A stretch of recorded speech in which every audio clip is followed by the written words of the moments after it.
Throughout the semester, I've spent a lot of time at the Oblate Library, and I began to notice that the conference rooms in the space were all named after people, specifically people that have a connection to literature and Florence.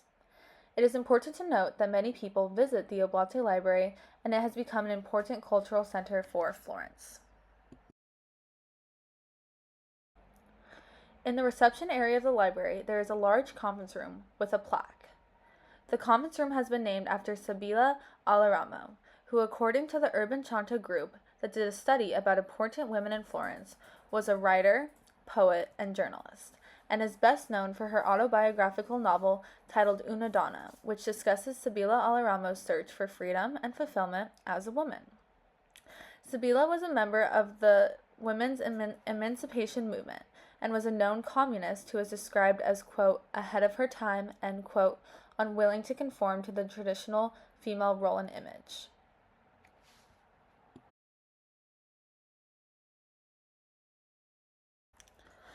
As a young woman, Sibilla was a victim of violence and was also forced to marry her rapist. Based on our recent class discussions, we know that this was a common practice in Italy during this time period. The recurring theme of love being a justification for violence is very prominent in situations like this. As an article by La Chiavedi about Sibilla puts it, feminism, that is, the possibility of not being denied one's own dimension as a human being, has its roots in pain, in the wounds inflicted by husbands, in the suffocation of one's own aspiration. Feminism was born as an alternative to suicide or to a submissive life. This quote really shows how much pain was behind Sibilla's strength. Naming a room after her isn't just about remembering a writer.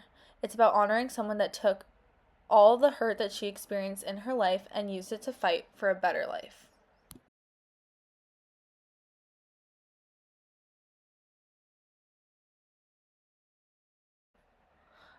According to a press release on May 26, 2017, that was released by the Oblate Library, there was a ceremony for the plaque on this day, and the president of the Culture Commission of Florence said, quote, it is a privilege to name two rooms in the Oblate Library about two great representatives of poetry in this country. He continues, a place of culture frequented every day by many young people who I hope will find these plaques as an inspiration and desire to learn about the poems of Sibilla Aleramo. This plaque is extremely important not only because it inspires, but also, and more importantly, it is important because it acknowledges an Italian woman who defied traditional gender roles and forced marriage, both of which were prominent topics that we discussed in class. It serves as a physical reminder of the many women throughout Italian history whose stories have been overlooked or erased.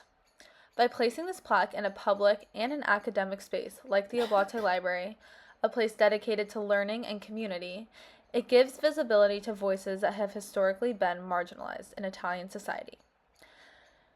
It also challenges the male-dominated narratives that are still so prevalent in both literary and historical discourse.